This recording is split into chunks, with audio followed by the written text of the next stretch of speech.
Hi, I'm Brandi Fowler, and we're at the African American Firefighters Museum to give you an inside look into what the firefighters had to go through. We're here with Brent Burton, the president of the African American Firefighters Museum. He's going to give us a rundown of what it's all about. So tell me, how did the idea for the museum come to be?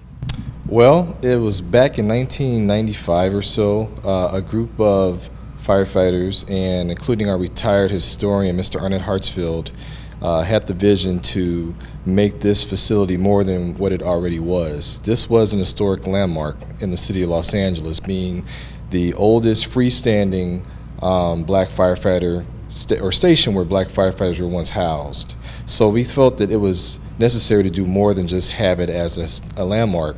So we felt it was better to make it into a museum to capture the history of African American firefighters in Los Angeles. So after 2 years of planning and a $1.9 million restoration project, we opened in December of 1997 as the first freestanding African American firefighter museum in the country. Is there any particular picture or artifact that kind of touches people the most in the museum? Well, I would say it's a picture that we have. It's a long picture right over there behind you. It's a picture of all of the black firefighters in Los Angeles in 1925.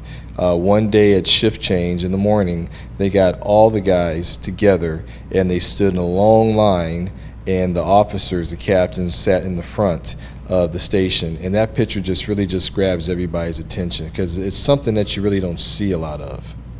I'm curious about the firefighters that started in the early 1900s. That had to be a really, really tough time. I'm sure leading up to maybe even the 60s or the 70s, just for firefighters in general. But how did they get into the industry, and how were things for them then?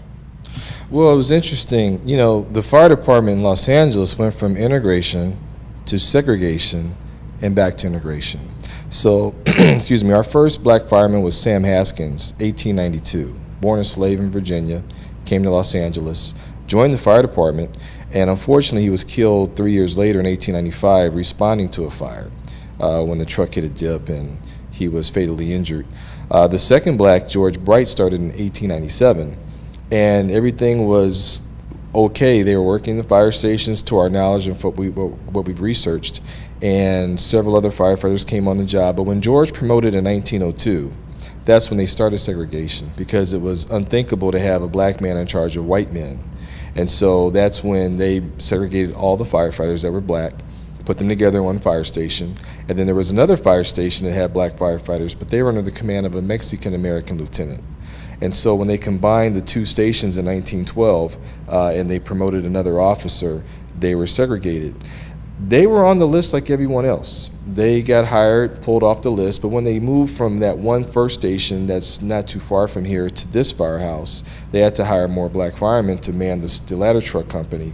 And so they went down the list and picked all the African Americans off that list to staff the truck company, and they worked here. Well, every time a black came up in the order on the list to get hired, they just threw them here. Well, this station got overcrowded. The next station south of here, they opened up and made that an all-black station. Promoted more captains, promoted more engineers, hired more firefighters, but that was it. So up until 1940, if a black fireman retired or was terminated, they would replace him with another black fireman. After 1940, what they did was they just started to hire from the list and just put more folks in these stations, put more equipment in these stations. Up until the 50s, when they integrated, that's when we saw the attrition rate happen. What happened was the fire department was against integrating. They were ordered to do so by the mayor. And so the department did it, but they really didn't welcome it.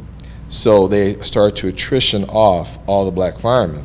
So in 1955, there were 80 black firemen on the roster. By the time 1974 rolled around, they were down to 45 black firefighters, and half of those guys were due to retire within the next couple of years. So at the rate they were hiring, 1 to 2 a year, if that, it was going to be a real slow process. So that was a struggle between the integration and the mid-1970s of hiring, unfair terminations, probationary resignations, just running somebody off the job through intimidation. That was the main period of struggle. What do you hope people will take away from the museum when they come to visit, people who aren't firefighters? Well, I hope they, number one, would take away, number one, knowledge and education, understanding what firefighters, black firefighters, had to endure, what they went through, what they had to persevere through. I hope they would take away knowing that if you just ask us how are things today, much better than they have been. We've seen more black fire chiefs in this country than we ever had in any period of time. We also have currently sitting 5 African American women fire chiefs around the country. And so that is a great stride and great improvement. We hope they would take away understanding that, knowing how firefighters have to trust one another. And the thing about that is, during that ugly period of time of the integration, the firefighters that were against black firefighters working with them still had their backs on the scene of an incident. They wouldn't let anybody die. If somebody was hurt or a wall fell on somebody, they would rush to get them out of there. But they would remind them afterwards, this doesn't change anything. So that whole segment, that whole period was just very interesting. But we want them to walk away understanding that this is a testament to what these gentlemen have endured in spite of the obstacles and the bigotry placed before them, that this place exists as a location where we encapsulate all of our history.